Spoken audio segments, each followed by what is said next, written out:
देख रहे हैं लाइव 7। नमस्कार, लाइव 7 विशेष में आपका स्वागत है। मैं हूं ज्ञान रंजन। दोस्तों, विशेष में आज हम बात करेंगे अध्यक्ष पद को लेकर कांग्रेस में सिर फुटौल। जैसे ही कांग्रेस के 20 चुनिंदा नेताओं को दिल्ली तलब किया गया था, दिल्ली बुलाया गया था, उसके बाद से ही कई तरह के चर्चाओं के बाजार गर्म हो गए थे। आलम यह था कि क्या किस विषय पर बातें होगी। हालांकि ये कहा जा रहा है मीडिया के माध्यम से, ये कहा जा रहा है जो बातें आई हुई है विधानसभा चुनाव की तैयारी को लेकर के 20 लोगों को बुलाया गया था। चुनिंदा नेता थे, 20 लोग थे, जिसमें कई प्रदेश अध्यक्ष भी थे, चाहे वो डॉक्टर अजय कुमार हो, सुखदेव भगत हो, प्रदीप कुमार बालमुचु हो, कार्यकारी अध्यक्ष थे और कई नेता थे, सुबोध कांत सहाय थे। और इस मीटिंग के पीछे की वजह यह बताई गई कि विधानसभा का चुनाव है, उसमें क्या रणनीति बनेगी, पार्टी की तरफ से झारखंड में विधानसभा चुनाव को लेकर क्या कुछ किए जा रहे हैं।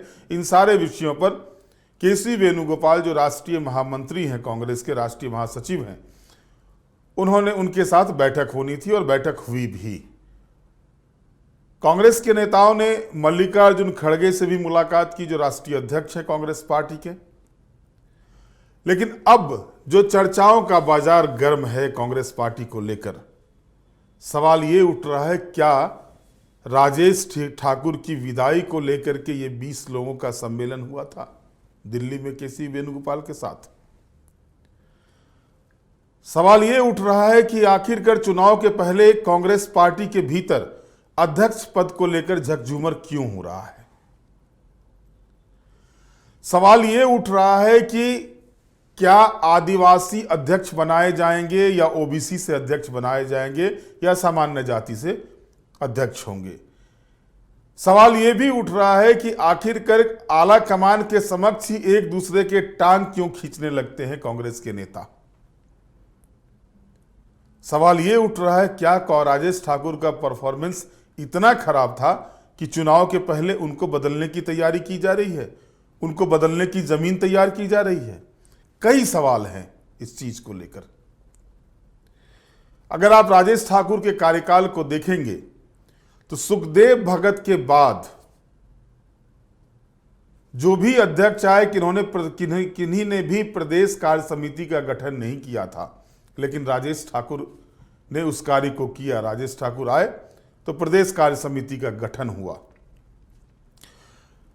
विधानसभा के चुनाव हुए, कई उपचुनाव हुए विधानसभा के गठबंधन के तहत, जिसमें मांडर में कांग्रेस के कैंडिडेट थे और रामगढ़ में कांग्रेस के कैंडिडेट थे। रामगढ़ में चुनाव हारे लेकिन मांडर में चुनाव जीते। तो मांडर की जीत को सीधे तौर पर बंधु तिर्की अपनी जीत लेकर के चले। बंधु तिर्की थे तो मांडर का चुनाव जीती कांग्रेस, अन्यथा कांग्रेस का वहां पर कोई वजूद नहीं है। यह कांग्रेस के ही बरामदा कमेटी में चर्चाओं का बाजार इसको लेकर उस समय गर्म हुआ था। बीच के दिनों में भी देखा गया किस तरह से पार्टी के अंदर अंदरूनी कलह कई मर्तबा सतह पर आई थी।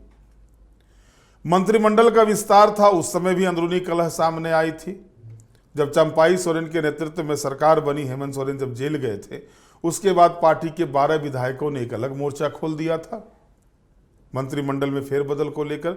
उस समय तो नहीं हुआ, लेकिन हेमंत सोरेन जब दोबारा मुख्यमंत्री बने और उसके बाद जब मंत्रिमंडल का फिर विस्तार हुआ तो 2 नए चेहरे सामने आए। एक तो चलिए वो अल्पसंख्यक समुदाय की सीट, हालांकि मंत्रिमंडल में कोई सीट रिजर्व नहीं होता, लेकिन कांग्रेस पार्टी में हो जाता है कि अल्पसंख्यक है तो वो सीट अल्पसंख्यक के लिए रिजर्व हो गया। तो इरफान अंसारी को वहां पर जगह मिली और एक बादल पत्रलेख को हटा करके दीपिका पांडे सिंह मंत्री बनी।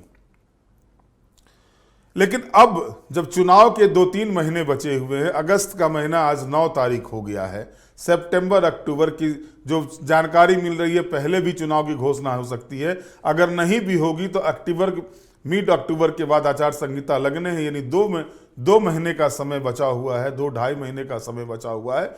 और इस बीच जिस तरह से कांग्रेस पार्टी के भीतर अध्यक्ष पद को लेकर झकझूमर चल रहा है, अध्यक्ष पद को लेकर सिर फुटबॉल चल रहा है, तो क्या इस हिसाब से कांग्रेस पार्टी चुनाव में मजबूती के साथ जो पिछला जो परफॉर्मेंस रहा था उस परफॉर्मेंस को दोहरा पाएगी? जो 2019 का परफॉर्मेंस रहा था, क्या 2019 का परफॉर्मेंस फिर से कायम रह पाएगा? ये भी एक सवाल उठने शुरू होते हैं। हालांकि अमूमन ये देखा जाता है कि चुनाव के पहले कोई भी राजनीतिक दल इस तरह का खतरा मोल नहीं लेती है, लेकिन कांग्रेस पार्टी है। और जिस तरह से लगातार राजेश ठाकुर के खिलाफ मोर्चा खोले गए हैं, मैंने कहा स्थिति यह है कि एक अनार 100 बीमार वाली स्थिति है कांग्रेस पार्टी में। जितने भी लोगों को मीटिंग में बुलाया गया था, चाहे वो बंधु तिर्की हों, प्रदीप यादव हों, गीता श्री उरांव हों, केशव महतो कमलेश हों, रामेश्वर उरांव हों, प्रदीप बालमुचु हों, सुखदेव भगत हों, कालीचरण मुंडा हों, रमा खलको हों, शहजादा अनवर हो, और भी जो लोग जिनको भी मीटिंग में बुलाया गया था, आप देखेंगे ये लंबी कतार जो है सो इस कतार में अध्यक्ष पद के दावेदारी करने वाले लोग ज्यादा हैं और दावेदारी कर भी दी। जो जानकारी आई, बताया जा रहा है कि कई लोगों ने केसी वेणुगोपाल के समक्ष दावेदारी भी की और कई लोगों ने टांग भी खींचे। अब स्थिति यह हो गई कि बैठक के बाद 1-to-1 केसी वेणुगोपाल 1-to-1 अपने नेताओं को बुलाकर, जो पदाधिकारी, प्रदेश के पदाधिकारियों को उन्होंने बुलाया था मीटिंग में, उनको बुलाकर 1-to-1 बात भी की। तो ये स्थिति जो कायम हो रही है, जो दिल्ली में प्लॉट तैयार किया जा रहा है नए प्रदेश अध्यक्ष को लेकर के, इसको लेकर के अब सरगर्मी तेज हो चुकी है। क्योंकि एक बार जब हवा लगती है तो वो हवा रुकने का नाम नहीं लेती है। और खास करके कांग्रेस पार्टी में, जहां पर परफॉर्मेंस से ज्यादा व्यक्तिगत चीजें आती हैं, वहां ये परेशानियां होती हैं। और ये परेशानियां आपने देखा कि लोकसभा चुनाव के दौरान 3-3 बार चुनाव हारे हुए प्रदीप यादव के कारण से इनका जो दीपिका पांडे सिंह को टिकट मिला हुआ टिकट जो है सो वापस ले लिया गया था उनसे। अंतिम समय में जो स्थिति चल रही थी लोकसभा चुनाव के समय में, उस समय कई टिकट जो है सो कई प्रत्याशियों को टिकट अंतिम समय में दिया गया, जबकि नॉमिनेशन के 1 सप्ताह 2 दिन बचे रहते थे, उस समय दिए गए थे। चाहे वो रांची की प्रत्याशी यशस्विनी सहाय हो या अनुपमा सिंह हो जो धनबाद से कैंडिडेट थे, लास्ट आवर में इन लोगों को टिकट दिया गया। और इसके बाद भी जब चुनाव का समय आ रहा हो और जब 5 का दम एक कार्यक्रम लेके कांग्रेस पार्टी चल रही हो, प्रदेश बूथ स्तर पर जो है सो प्रदेश में अपने कार्यकर्ताओं को रेस करने में जुटी हुई हो, और उसके बाद अगर आला कमान के समक्ष ये बातें आती हैं कि प्रदेश अध्यक्ष को बदला जाए और आला कमान भी इस चीज को लेकर के संजीदा हो जाए, तो यही सब सवाल उठते हैं कांग्रेस पार्टी के। राजेश ठाकुर के बारे में पहले यह कहा गया वो एनसीपी में थे, एनसीपी से आए थे, उनको प्रदेश अध्यक्ष बना दिया गया। लेकिन अगर आप लोकसभा चुनाव के परफॉर्मेंस को आप देखेंगे तो 2019 में एक सीट कांग्रेस पार्टी के पास थी, चाईबासा की सीट। चाईबासा से जो कांग्रेस पार्टी के कैंडिडेट थी, जो वहां से सांसद चुनी गई थी गीता कोड़ा, उन्होंने चुनाव से पहले भाजपा का दामन थाम लिया और वो सीट झारखंड मुक्ति मोर्चा के कोटे में गई। और जो सीट पिछले मर्तबा जो 3 सीटें ट्राइबल की कांग्रेस पार्टी को मिली थी, चाईबासा, खूंटी और लोहरदगा, उसमें से 1 सीट घट गया, 2 सीटें ही मात्र मिल पाई कांग्रेस पार्टी को, और दोनों ही सीटों पर, ट्राइबल सीटों पर कांग्रेस पार्टी की जीत हुई। लेकिन जो नॉन ट्राइबल सीट्स हैं, जो आरक्षित सीट नहीं है या जो शेड्यूल कास्ट के लिए आरक्षित सीट है, हालांकि जो शेड्यूल कास्ट के लिए आरक्षित 3 सीट हैं, वहां पर गठबंधन के तहत आरजेडी को मौका मिला था, आरजेडी चुनाव हारी वहां से। लेकिन इधर जिन 5 सीटों पर चुनाव लड़ने थे कांग्रेस पार्टी को, उन 5 सीटों का हश्र क्या हुआ? 0 बटे सन्नाटा। लेकिन यह भी देखना होगा कि पिछले मर्तबा के, पिछले चुनाव 2019 के चुनाव और 2024 के चुनाव में अंतर कितना घटा। जो हार का अंतर था उसमें कमी आई। रांची में पिछले मर्तबा सुबोध कांत सहाय चुनाव लड़े थे, लगभग 3 लाख वोट से वो चुनाव हारे थे। लेकिन इस बार उनकी पुत्री चुनाव लड़ी कम समय मिला उनको टिकट की घोषणा होने में, काफ़ी विलंब हुआ और इसके बाद भी वो 1.25 लाख के तकरीबन वोट से वो चुनाव हारती हैं। यानी यहाँ भी हार का अंतर घटा। हजारीबाग में भी हार का अंतर घटा। 4.25 लाख वोट से हारे थे पिछले मर्तबा जो गोपाल साहू थे, वहाँ से चुनाव लीडर लड़े थे, वो अंतर घटा।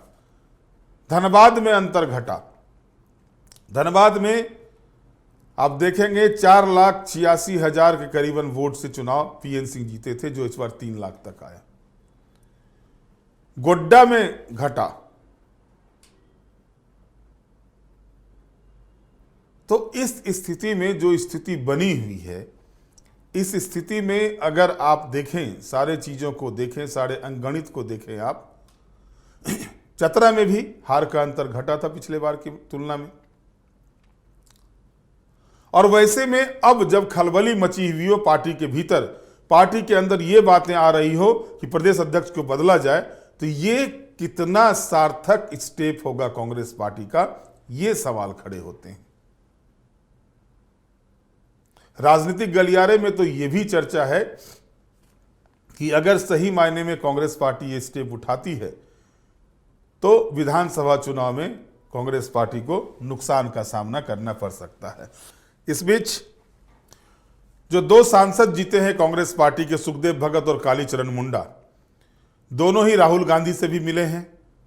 केसी वेणुगोपाल से बैठक होने के बाद जितने भी नेता दिल्ली गए हुए थे, सभी नेता राष्ट्रीय अध्यक्ष मल्लिकार्जुन खड़गे से मिलते हैं। ग्रुप फोटो भी होता है और आपको जानकर आश्चर्य होगा, उस ग्रुप फोटो के दौरान ये भी आवाज़ सुनाई देती है वहाँ पर कि पहला प्रदेश अध्यक्ष होगा जिसका विदाई समारोह के लिए ग्रुप फोटोग्राफी हो रही है, विदाई को लेकर ग्रुप फोटोग्राफी हो रही है। इस तरह की चर्चाएं हुई हैं। अब इसमें अगर आप देखें तो शेड्यूल ट्राइब्स से बनाने की मांग हो रही है, जो प्रदेश अध्यक्ष वो ट्राइब्स से हो। कुछ लोगों का कहना है कि ओबीसी से हो, क्योंकि ओबीसी के वोट बैंक को भी देखना है। अगर आप शेड्यूल ट्राइब्स में देखेंगे तो सुखदेव भगत का नाम है, कालीचरण मुंडा का भी नाम है, रामेश्वर उरांव का नाम है, प्रदीप बालमुचू का नाम है, बंधु तिर्की का भी नाम है। वहीं अगर आप ओबीसी में देखेंगे तो केशव महतो कमलेश हैं, जलेश्वर महतो हैं, प्रदीप यादव हैं, इन लोगों के नाम सामने आ रहे हैं। सामान्य जाति में देखेंगे तो सुबोध कांत सहाय के नाम सामने आ रहे हैं। लेकिन क्या कुछ करना है, क्या कुछ होगा, ये तो तय करेंगे, कांग्रेस आला कमान ही तय करेंगे। लेकिन बताया जा रहा है कि विधानसभा चुनाव से पहले केंद्रीय नेतृत्व बदलाव के मूड में है।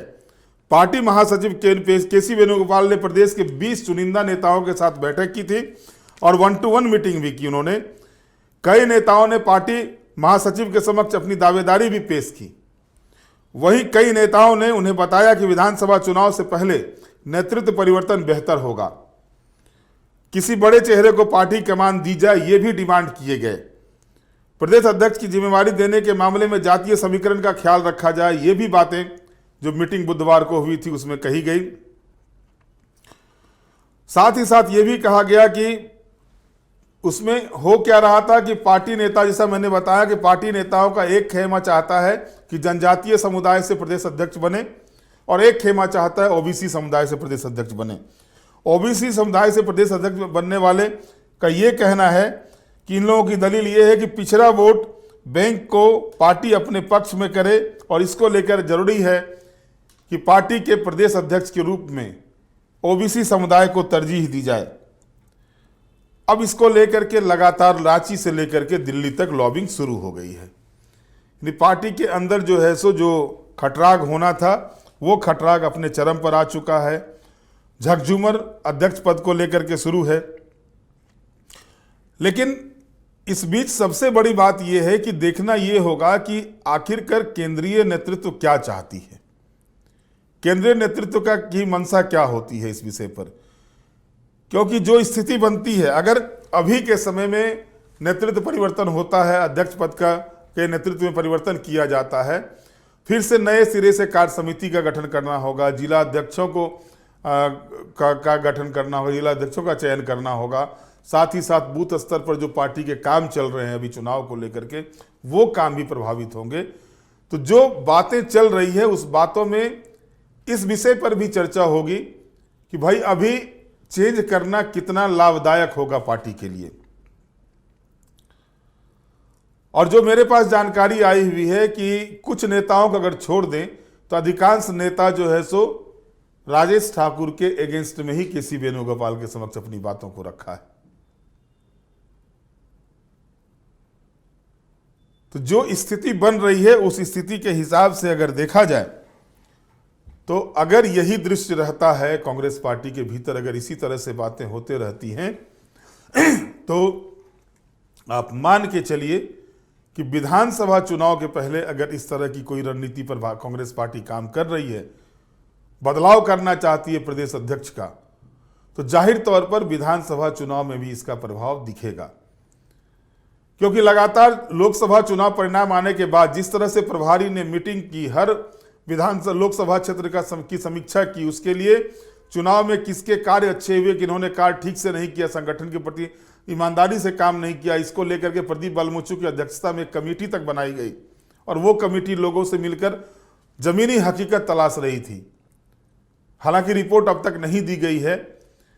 तो इस स्थिति में अगर अब जब विधानसभा चुनाव के उल्टी गिनती शुरू हो चुके हैं और ऐसे में कांग्रेस को इस तरह का स्टेप उठाता है तो इसका क्या असर होगा विधानसभा चुनाव में, ये देखना दिलचस्प होगा। या फिर नहीं अगर उठाती है तो जो लोग जाकर के आवाज उठाए हैं उनका रोल क्या होगा विधानसभा चुनाव के समय, ये भी कांग्रेस को देखना होगा। इन सारे विषयों पर चर्चा करने के बाद ही कांग्रेस आगे की रणनीति पर विचार करे। लेकिन अभी का जो स्थिति है, अभी जो चल रहे हैं उसमें कह सकते हैं कांग्रेस में कुछ भी अच्छा नहीं चल रहा है। प्रदेश अध्यक्ष के पद को लेकर के जिस तरह से सिरफुटौल जारी है, झकझूमर जारी है, टकराव की स्थिति बनी हुई है और आलाकमान भी जमीन तैयार कर रही है, प्लॉट तैयार कर रही है राजेश ठाकुर की विदाई की जो जानकारी मिल रही है। तो ऐसे में आगे कांग्रेस किस रूप में नए सिरे से आता है ये देखना दिलचस्प होगा। बहरहाल आज के विशेष में इतना ही। आप हमारे साथ जुड़े रहें, हमें लाइक करें, सब्सक्राइब करें। बहुत बहुत धन्यवाद। नमस्कार।